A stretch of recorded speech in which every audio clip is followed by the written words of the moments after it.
Isang maganda at pinagpalang araw mga kapatid.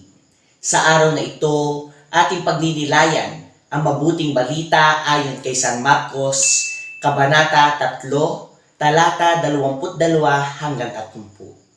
Sa mabuting balita, sinabihan si Jesus na siya raw ay sinapian ng masamang espiritu. Siya raw ay nagpapalayas ng demonyo sa pamamagitan ng isang demonyo. Ngunit aniya, ang kawalan ng pagkakaisa at pagkakawatak-watak ay naghihiwalay sa mga tao, habang ang pagkakaisa ay nagpapatibay at nagbibigay daan para sa mabuting gawa ni Kristo. Ang sinumang tao, sambayanan at samahan na nahahati at nawawala ng pagkakaisa ay di uunlad at mananatili. Sapagkat sa pagkakaisa ay kasama natin ang Panginoon sa kanyang mabuting gawa, aral at pag-asa. Kung kaya't gawin natin itong sentro, si Kristo ng pagkakaisa at sa tulong at gabay, patnubay ng banal na Espiritu, tayo ay magiging buo. Mapagtitibay ang samahan, maipapalaganap ang mabuting gawa at aral ng ating Ama.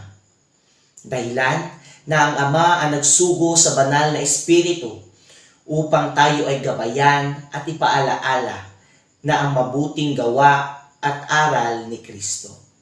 Ito ay ating masasaksihan sa panahon ngayon. Kung ang mga tao ay may pagkakaisa sa bawat isa, ang bayan, ang syudad, komunidad at lipunan ay uunlad at umuunlad. Ngunit kapag ang mga tao ay walang pagkakaisa, nagkakawatak-watak, nahahati, ang bayan ay nananatili. At ang iiwanang aral ng mabuting balita at lagi nating pakatandaan na ang pagkakaisa ay gawa ng Diyos at ang pagkakahati-hati naman ay gawa ng demonyo.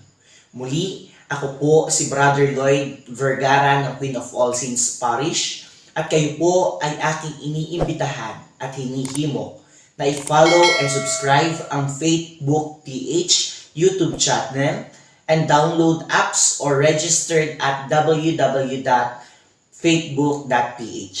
Muli po, maraming salamat at pagpalain tayo ng Panginoon.